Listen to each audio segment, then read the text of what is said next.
Kalian berkenalan dengan grafik, dengan perbandingan dan persentase. Jadi di sini ada soal, kalian bisa kerjakan untuk pause video ini. Terus setelah dikerjakan nanti kalian bisa membandingkan jawabannya apakah sudah benar ya. Nah, kalau untuk mengerjakan soal-soal seperti ini, cek dulu pertanyaannya. Pertanyaannya di sini adalah jika perusahaan ingin meningkatkan kepuasan pelanggan produk C hingga mencapai 300 pelanggan, berapa minimal tambahan pelanggan yang harus puas terhadap produk C? Berarti kan kita harus mencari ya, kita harus mencari di sini dari diagram ini, dari data ini, berapa pelanggan yang puas terhadap produk C. Nah, di sini kita sudah punya bahwa untuk membuat diagram ini ada proporsinya. Proporsinya untuk produk B ini adalah 108 derajat, produk C ini 72 derajat, dan untuk produk A dan D memiliki proporsi yang sama. Karena kita memang fokusnya ini hanya produk C, jadi kita pakai yang data produk C aja, yakni 72 derajat. 72 derajat dari 360 derajat. Nah, jadi bisa kita ubah untuk perbandingannya itu 1/5. Nah, 1/5 ini dia dari mana? 1/5 itu kita harus tahu 1/5 ini kira-kira berapa sih dari 1.200 orang. Karena kan memang totalannya ya. Jadi kalikan 1.200 atau sama dengan 1.200 dibagi 5 sama dengan 240. Jadi orang yang puas terhadap produk C itu yakni 240 orang. Sedangkan perusahaan kan ingin meningkatkan ya hingga mencapai 300 pelanggan. Berarti tambahan pelanggannya itu adalah 300 kurangin 240 atau sama dengan 60 orang.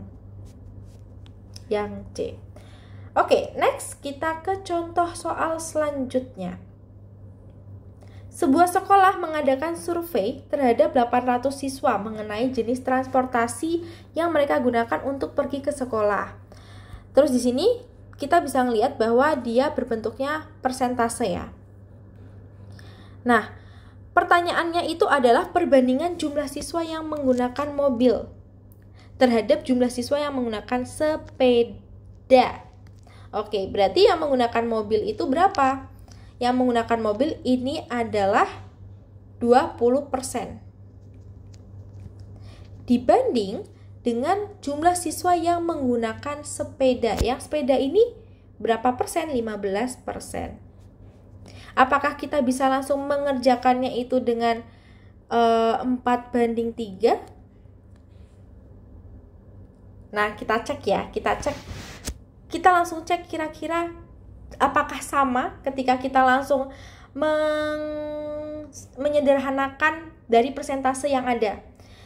Kalau misalnya untuk siswa yang menggunakan mobil itu 20% dari 800 siswa. Jadi nanti akan menghasilkan 160.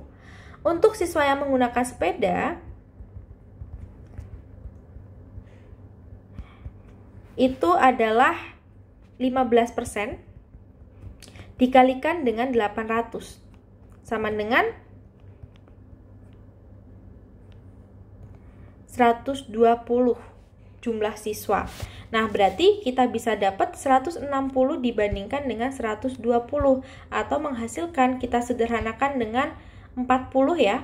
Jadi masing-masing dibagi 40, hasilnya adalah 4/3. Sama saja dengan menyederhanakan persentasenya. Kenapa kok bisa sama? Karena memang persentase ini itu kan dia sudah menunjukkan jumlah siswanya.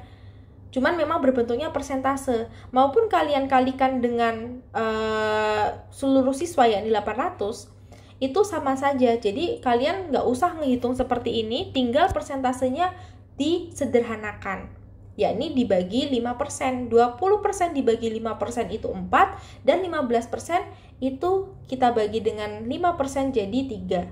Jadi nanti perbandingannya sama aja, 4/3.